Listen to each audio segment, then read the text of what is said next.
Hello everyone, मेरा नाम जपलीन है और आज मैं आप लोगों को हिंदी का क्लास 7 का पार्ट 13 एक दिन का समझाऊंगी। तो चलिए शुरू करते हैं। तो ये हमारा पार्ट 13 एक दिन का।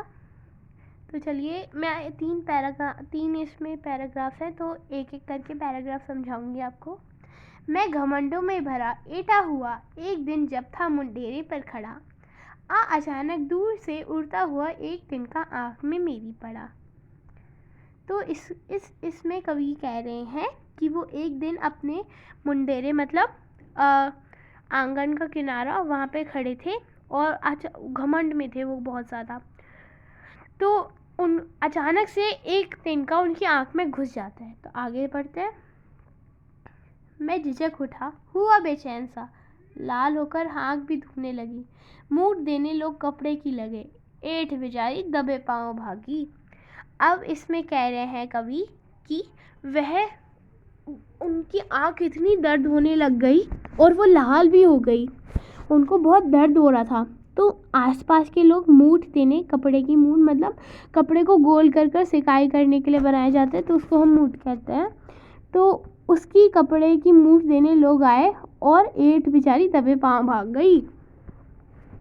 जब किसी दब से निकल तिनका गया, तब समझ ने यो मुझे ताने दिए, ऐठा तू किस लिए इतना रहा, एक तिनका है बहुत तेरे लिए।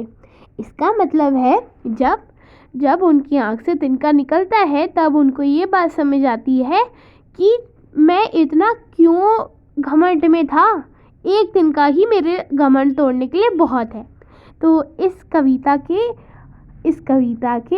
कवि हैं अयोध्या सिंह उपाध्याय हरिओद। तो इसमें कुछ शब्दार्थ भी है, तो आप लोग एक बार पढ़ते हैं इनको शब्दार्थ। ऐठा का मतलब होता है अकड़ा, मुंडेरे का मतलब होता है छत की किनारा, और तिनका का मतलब होता है सूखी घास का टुकड़ा। बेचैन का मतलब होता है परेशान, दुखना का मतलब होता है दर्द होना, मूठ का मतलब होता है मोड़कर गोल किया हुआ कपड़ा, और दब का मतलब होता है उपाय। ठीक है, तो चलिए एक बार प्रश्नोत्तर की तरफ भी देख लेते हैं। तो ये है हमारा पहला प्रश्न, इसका उत्तर मैं आप लोगों को दिखा देती हूँ।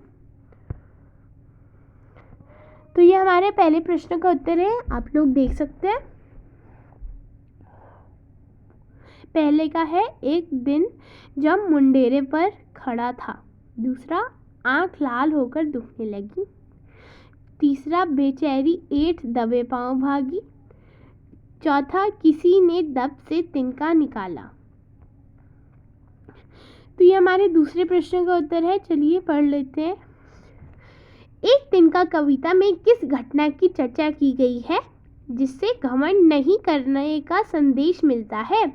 कवि ने उस दिन की घटना कही है जब घमंड में चूर उसका विवेक समाप्त हो गया।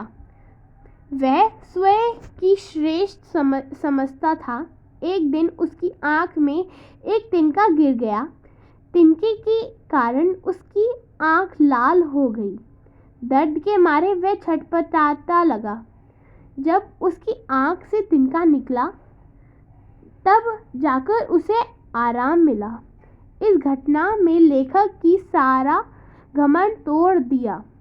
संदेश, हमें स्वयं पर कभी अभिमान या घमंड नहीं करना चाहिए। ये इसका उत्तर है।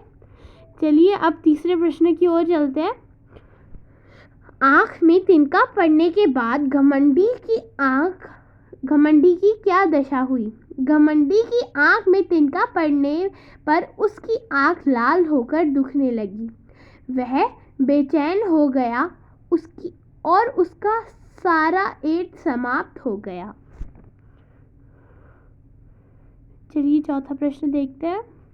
घमंडी की आँख से तिनका निकालने के लिए उसके आसपास के लोगों ने क्या किया? घमंडी की आँख से तिनका निकालने के लिए उसके आसपास के लोगों ने कपड़े की मूठ बनाकर उसकी आँख में डाली। ठीक है, चलिए आगे देखते हैं। एक तिनका कविता में घमंडी की उसकी समझ ने चेतावनी दी। ऐठा तू किस लिए इतना रहा, एक तिनका है बहुत तेरे लिए। इसी प्रकार की चेतावनी कबीर ने भी दी थी। तिनका कभू न नींदिए पाँव तले जो होए, कभू उड़ी आँखीन परे पीर घनेरे होए। इन दोनों में क्या समानता और क्या अंतर है? अब इसका उत्तर भी देखते हैं। तो इसमें समानता आप लोग पढ़ लीजिए। उपयुक्त वाक्यांश के माध्यम से दोनों कवि ने यह संदेश दिया है कि एक छोटा सा तिनका भी अगर आँख में पड़ जाए तो मनुष्य बेचैन हो जाता है। अब अंतर भी लिखना पड़ेगा हमको, वो भी देख लेते हैं।